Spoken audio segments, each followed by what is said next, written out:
Good morning, students. Let us start our second session on Java.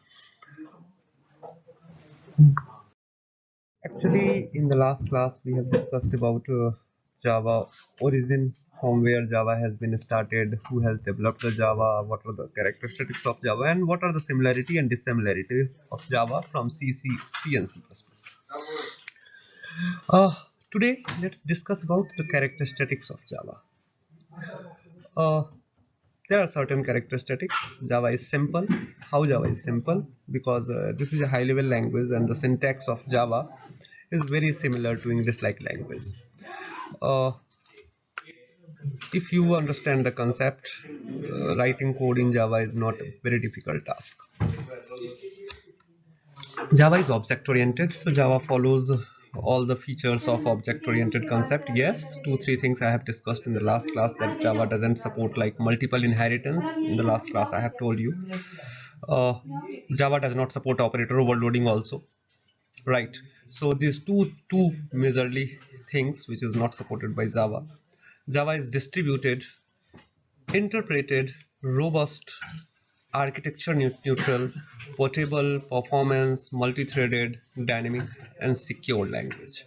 So using Java, you can make any kind of application. You can create console-based application, you can create window-based application, you can create a web-based application, you can create a mobile-based application. For any small gadgets, you can create applications by using the Java. Java is used in gaming application. Java is used for robotics. Java is used for scientific applications. So everywhere almost, for a small website to a robotic uh, things, Java can be used. Now, what about Java environment? Java includes many development tools, classes, and methods. Development tools are the part of JDK.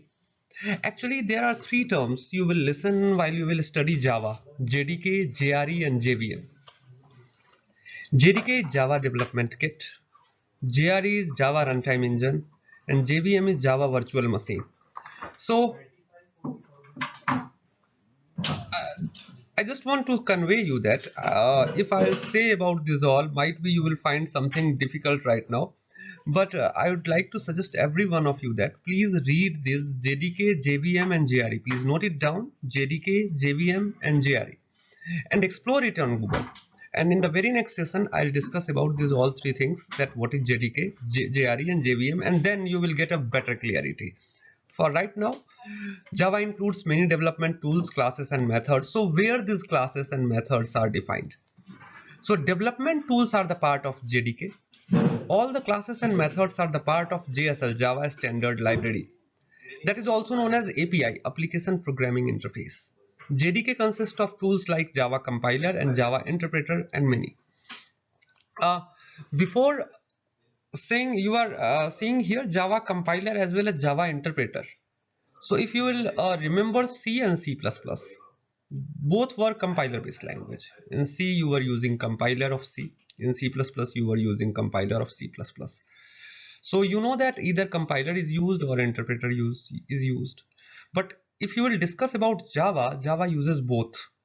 Java has its own compiler, Java has its own interpreter also. Why the both requirement introduced? So many places you will see C++, somewhere it is written as a middle level language, and somewhere you will see C++ is written as a high level language. Have you ever seen that how people are confused here? How they can say C++ is a middle level language as well as C++ is a high level language at some place, some other place? Actually, the thing, both are correct. But after thinking what they are saying middle level language, and after thinking what they are saying high level language, that we need to understand. Leave this topic. I'm just asking a question that I have discussed about last class, and our today's session is based on completely that thing that I'm going to say to you. In last class, I told you that Java is a platform neutral language, means Java is a platform independent language, and C++ is a platform dependent language. And many people generally, if you will ask what is the meaning of platform independent and dependent, they'll say you means if a program is running on one computer and if it is not running on second computer, that is platform dependent, and the program is running at everywhere, that means platform neutral, platform independent. While I was studying Java, that was a question in my mind. If I'm writing a program in C or C++, I can write the program on same program on a Windows computer as well as Linux computer, and the program will run. Even though if let's suppose I have written a program in Windows computer and then I'm copying that program into the another computer, the program is running. Then how I can say C and C++ are platform dependent? That is also running. And if you are aware, C, the origin of C is Unix, means C runs on Unix also. We create the C program in Windows also. C can be run on Macintosh also. So how you are saying that C and C++ are platform dependent? First of all, we need to discuss it. Actually, we need to think in a broad concern.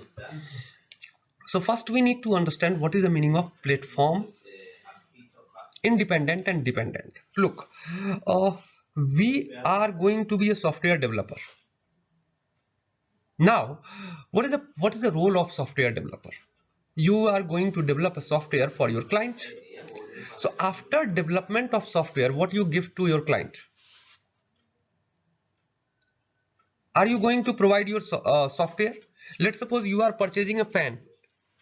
You are purchasing its technology or just a fan? Or let's suppose we all are using mobile. There is certain technology behind it. So are you purchasing that technology or are you purchasing a mobile? Actually, you are purchasing a product, not the technology. Now, means after development, you are not going to give your software, soft code to your client. What you are going to give? You are going to give executable file or DLL file, dynamic link libraries. Question arises, why we will not provide the code? There are two things. First, if you are going to provide your code, then what is your use? He can use that code for other client also, and you will lose your client.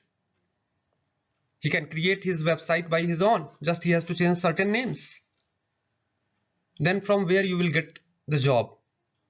The second thing is that any modifications done by him, because he is a non-tech person, and he'll call you and say that this problem is coming, and you will go again, you will correct this.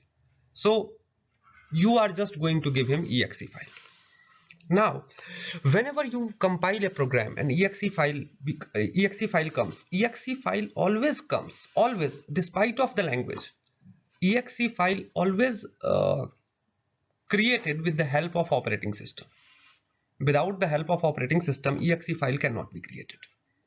Now what happens? Let's suppose you are running a program in Windows and you have compiled your program, exe is generated. Exe is generated with the help of Windows operating system. And when you will run that exe on some other computer like Linux or something else, definitely it will create problem because that exe is supported to Windows only. But this happens in every language, even in C, C++, everywhere. C, C++, even Java it happens. Then how C, C++ is only dependent, how Java is not dependent? Look, then it thought, why not? What Java does?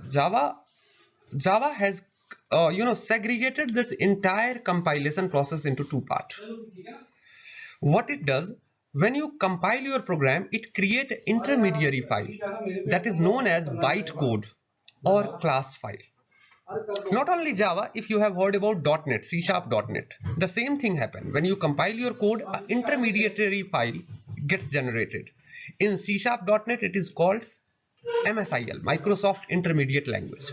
In Java, it is called class file. That is just an encrypted form of your program. Means no one can understand. And if somebody is erasing it, he is losing. You can give him bytecode again. Now that bytecode doesn't require the support of any operating system because that bytecode is just a encrypted format of your code. Now that bytecode is interpreted by Java interpreter and then your exe gets generated. Now Tell me where this interpretation is going to happen, in your computer or in client's computer?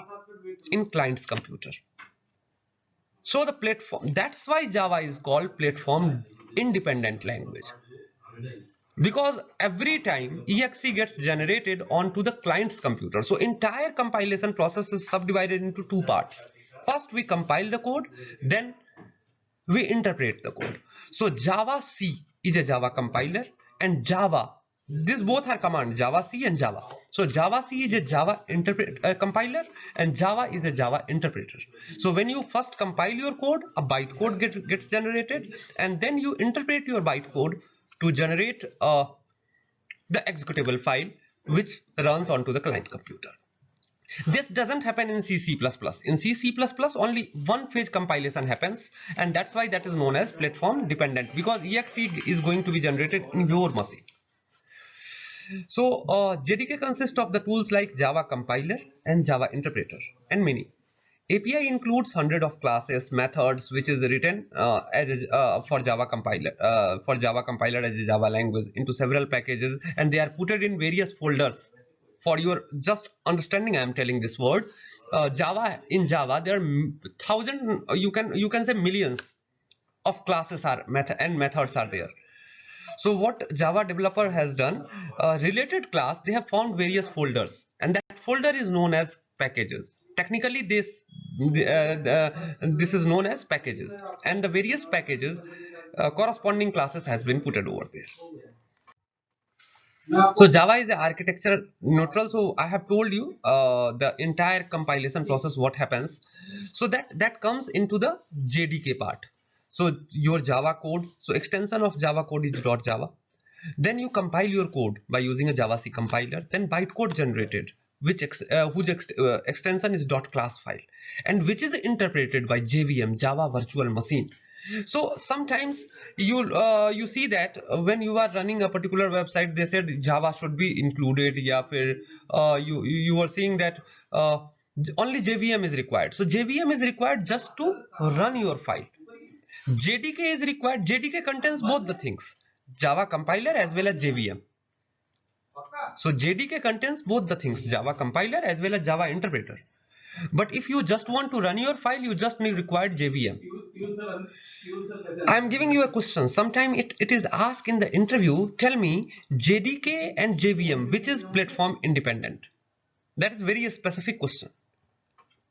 Now, generally you say that Java is a platform neutral language, but interviewer specifically ask JDK and JVM. Now tell me which one is platform independent and which one is platform dependent. Now, in the next class, I'll ask this, and you have to give me the answer of this question. If you understand whatever I said today, definitely you can give the answer of my question.